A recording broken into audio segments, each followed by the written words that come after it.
Hi everyone, welcome to my channel, Life and Literature. My name's Emily and I talk usually all things books. It is 2021, Happy New Year. I hope you had a good Christmas. It was best it could be during these situations. I hope everyone's well, safe and their family's okay. I know, especially with myself, the last couple of months have been really hard, and I know that everyone's in pretty much the same boat. Was hoping everything with 2020 would end with 2020, but obviously going into 2021 we're kind of in this exact same boat at the moment. So I just hope everyone is keeping safe and keeping well. I thought I would come on here for the new year and do some more videos. I really enjoyed talking to a camera about some of the books I've read, what I thought about them, and I think after the kind of success of one video, I wasn't really expecting people to watch it. I kind of was doing it for, and am doing it for, my own personal book unload. I love some books so much. There's so many points. I love to talk about them, and none of my friends or family are really that much into reading, and if they are, it's definitely not the kind of books that I read. So I just felt that I would come on a platform where I could talk about some of the points and rant about some other points, and just see if anyone else had the same opinions, and open a kind of communication with them people, so that I had someone to talk to. They felt like maybe I might share the same thing, or I might have a complete different opinion, which really I feel like books are there to do. It's everyone's each interpretation and how they feel about it. So I really wanted to do that last year and kind of express how I felt, because I felt so strongly and do about books, especially ones I love and ones I hate. But especially just with everything last year, I definitely struggled being at home, working from home, being away from my boyfriend, being away from my family. It's hard, and I know a lot of people feel the same, but I just lost that strength to get up in the morning and want to read a book, even though it's one of my favourite hobbies and it's something I love to do in my free time. I just didn't want to. I didn't want to delve into a different world. I didn't want to open my imagination. I just wanted to kind of deal with the everyday of what was going on. And a lot of books, I kind of opened a couple of pages, started reading, and just put back down. I like to give a book my full attention when I'm on it and reading and in my zone.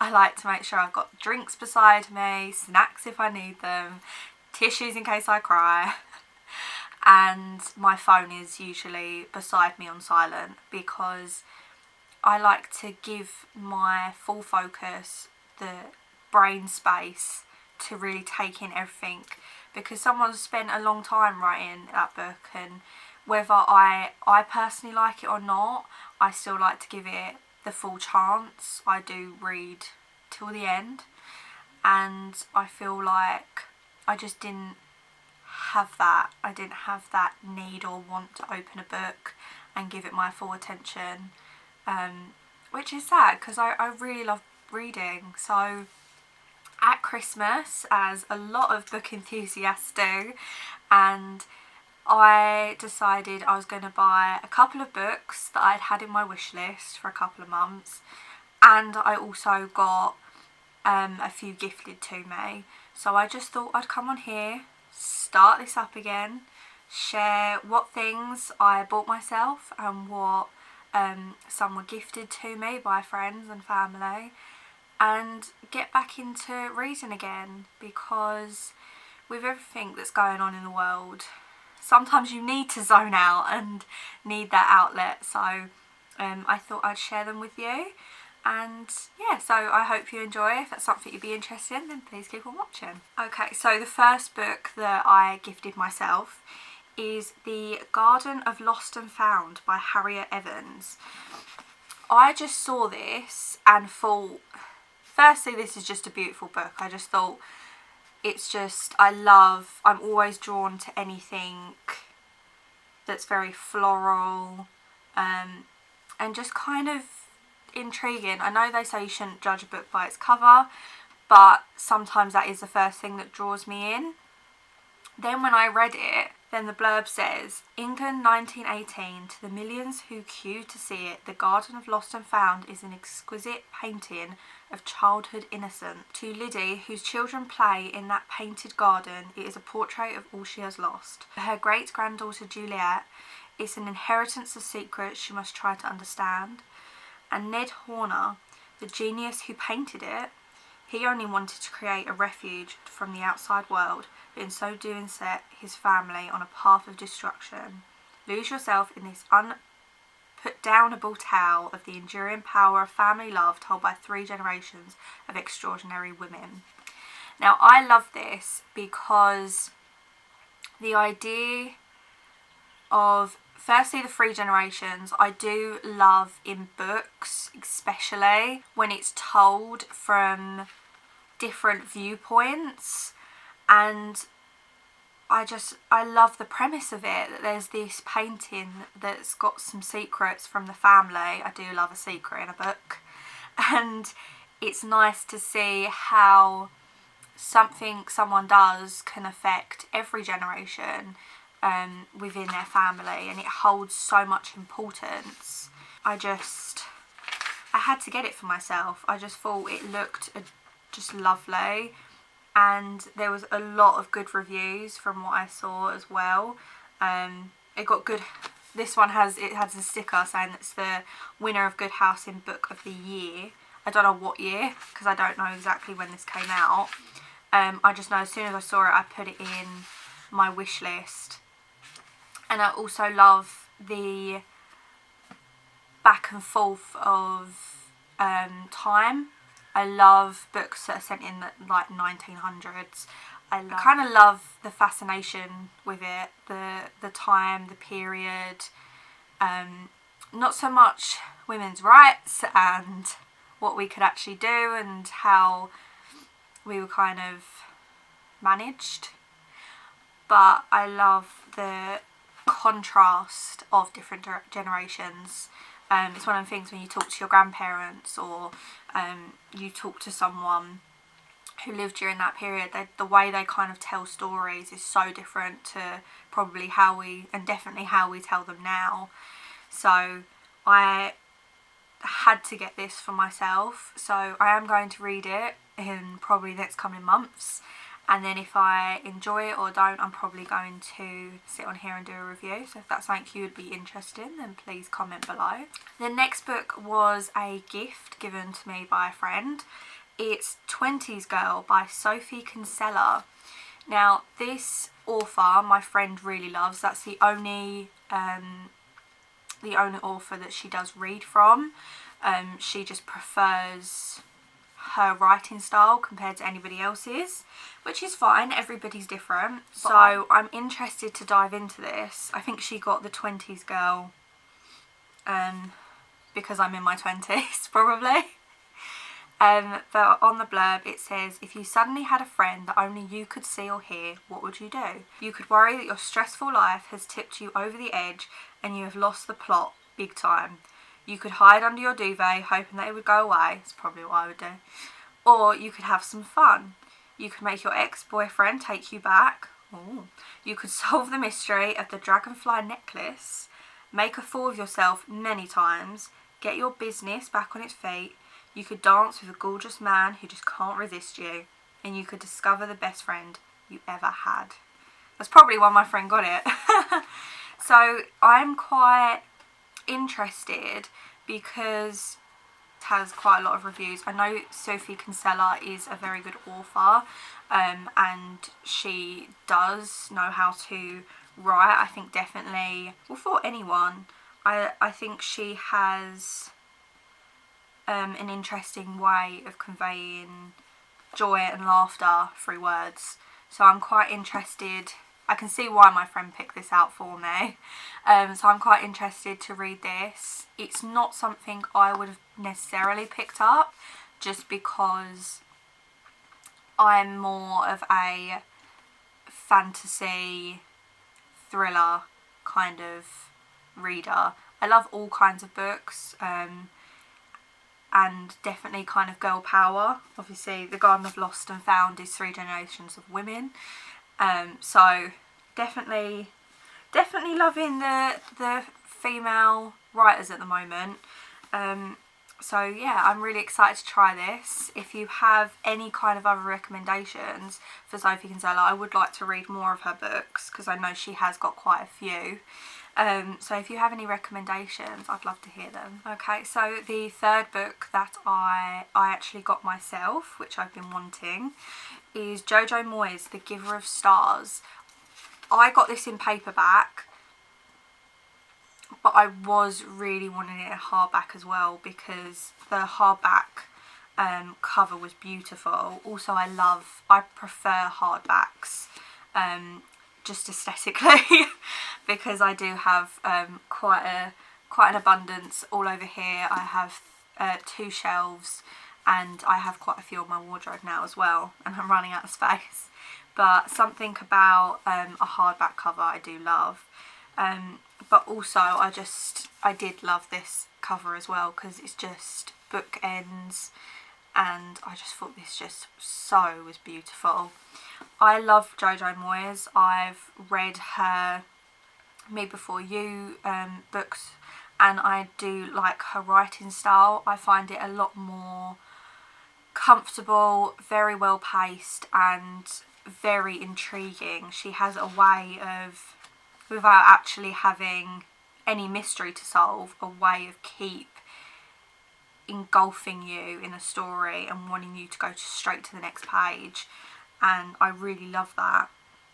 So this book is The Greatest Love Story is the One You Least Expect. Alice Wright marries handsome American Bennett Van Cleve, hoping to escape her stifling life in England, yet she doesn't much care of her domineering father-in-law or the judgmental townsfolk of Baileyville, Kentucky. Restless and misunderstood, she yearns for escape and adventure, finding in the defiant and unlikely sisterhood who brings books to the isolated and vulnerable of the wilderness. But when her father-in-law and the town suddenly turn against them, Alice fears she'll lose her freedom, friendship, and the chance of unexpected love. So I quite liked this because, or at least the sound of it, because I do gravitate more to books based in England, only because I can then very vividly picture the place. I can imagine, obviously when I read it, it's in an English accent, but I feel like with some books, because they reference sometimes areas, sometimes I feel like, not all the time, but sometimes in American books there's been a couple of times they've referenced things and it's gone straight over my head, which is no fault of the author. It's just my lack of geography that I really know. So like where she's got her stifling life in England, I thought that was quite, I do love when they do an English and American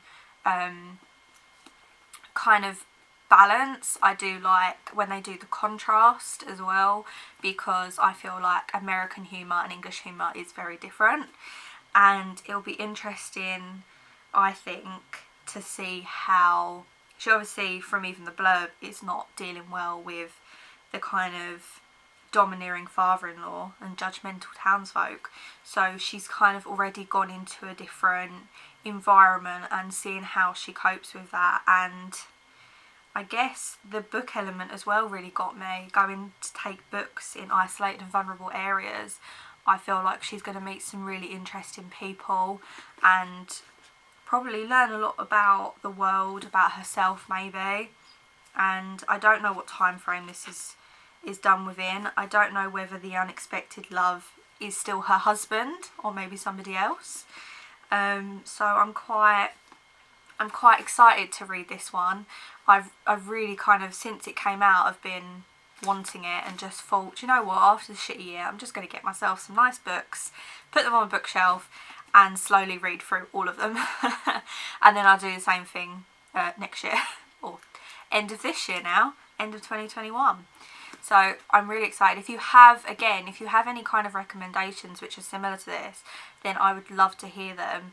I try and be as engaging and try and look everywhere to see what other people are saying and how other people are taking it in and reviewing it, because I like to see how everyone feels about these kind of books, and anyone shares the kind of same opinions, I like to hear from. And last but certainly no means least, I have a book that my mum gave me for Christmas.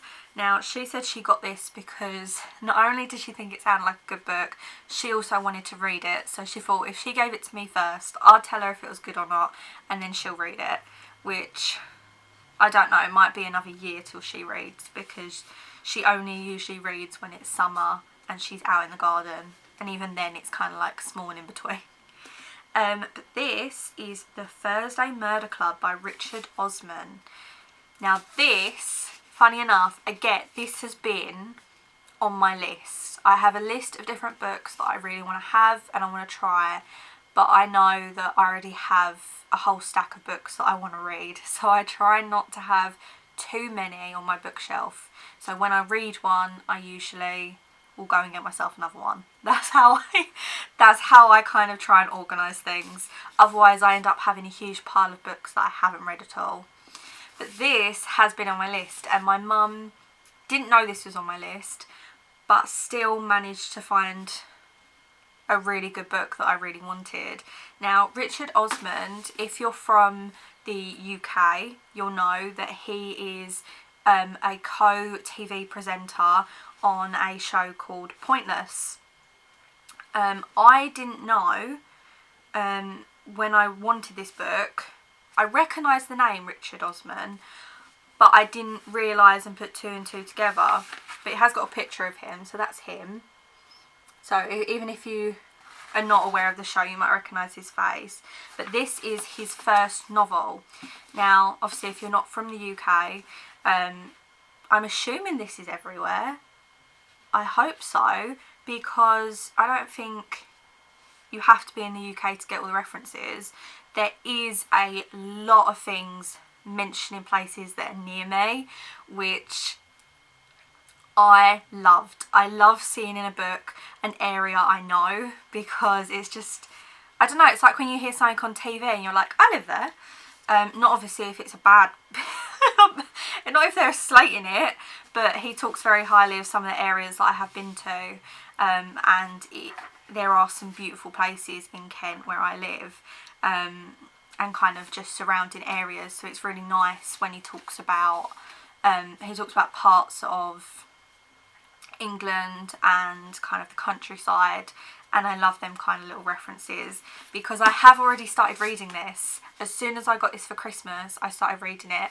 It's a little bit, I'm only this far in, I'm only 93 pages in, and I think it's got about 300. But this book is about a peaceful retirement village. 4 unlikely friends meet up once a week to investigate unsolved murders. But when a brutal killing takes place on their very doorstep, the Thursday Murder Club find themselves in the middle of their first live case. Elizabeth, Joyce, Ibrahim and Ron might be pushing 80, but they still have a few tricks up their sleeve. Can our unorthodox but brilliant gang catch the killer before it's too late? Now, I love this because, well, the reason it drew it to me in the first place is it's 4 elderly people living in a retirement kind of village area, which we have quite a few in the UK. I don't know if you do in America, but they're kind of little residential areas that are managed by usually like a company or a private, and they kind of usually have either a little flat, a little apartment, sometimes a little kind of house, and they have communal garden areas, they have communal places they can go and have food, and obviously it depends, different areas have different ones.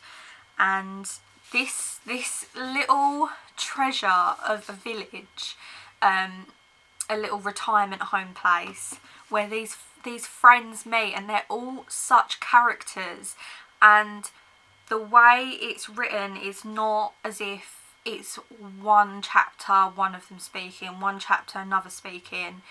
It's very much a lot of it from third person to explain all the different characters, and then there's one or two characters where it does do it from first person, it's them speaking, and I love it. I already know that I have to finish this before the weekend, and I need to review it, and it needs to come up on my channel, because for Richard Osman being a first novel, I honestly think he has outdone himself. I am hoping it doesn't actually fully tell me what happens. I'm hoping, and possibly he could make this into like a little series, not so much like all the same characters maybe, or the exact same premise, but I feel there's so much more they could delve into. Like the premise of the Thursday Murder Club, they meet every Thursday to talk about murders, and they're elderly, two elderly women, two elderly men, and there's nothing, they know they're not going to solve them, they know they're not going to go out on the chase for them, or they think they do, but they want to do something productive, they want to help, that even if they don't know all the answers, they want to feel like they're helping, and I love that. I just love the way they talk about things. I love they have so much banter with each other, and it's really sweet, even though there is a murder in it, obviously, because they have a live case that they then want to investigate. But I just think they're so sweet and endearing. I just think it's had so many reviews of it being just a pleasure to read. It just being entertaining, it's funny, it's very witty, and it's a proper little mystery book, but with such wholesome content. So this is exactly the kind of book that I read. Everything about this screams that I needed it on a bookshelf, and again it's hardback, so I'm really happy about that. And I don't know about you, but there's one thing I always do, is I always take off the sheet.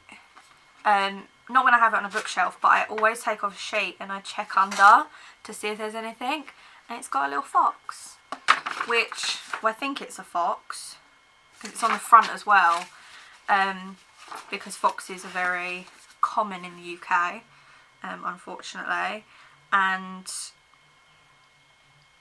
I like when hardbacks don't just leave the hardback empty, because I think that's just a bit of a cop-out.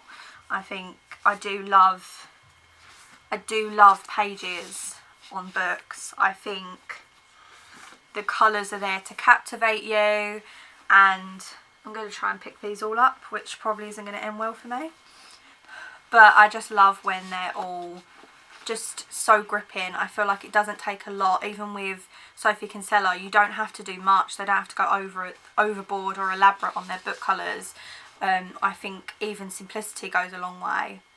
But yeah, so these are the books that I have starting 2021 with, and I'm hoping to get through these soon-ish because I want to buy more, and there's so many books that are coming out this year. There's so many series I've heard about, not just from being on Instagram, being on YouTube, but also TikTok now. There's a lot of book talk, and I love it, and I'm here for it. So I love seeing everyone's recommendations, and I can't wait to dive in to all of them. I want to have to the point I can't move in my room, that there's so many books in here. That is my dream. So I hope you enjoyed it. I hope you liked some of the books that I'm going to look at. If there's any recommendations, or if there's any of these you really want me to review sooner than the others, then let me know. Please do comment below. As I said before, I really hope you are well. I hope your family's well, and I hope you're okay. I feel like everyone not maybe exactly the same boat, but everyone needs to be there for each other at the moment because we're all going through different things and the world is kind of a bit in shit at the moment. It still is, and we don't know exactly what's going on, but all we can do is try every day to be kind, be positive and be strong. I will see you soon with another review, and please do hit the subscribe button if you enjoyed this video, hit the like button as well and join this little community, and I hope you have a good day. See you soon. Bye.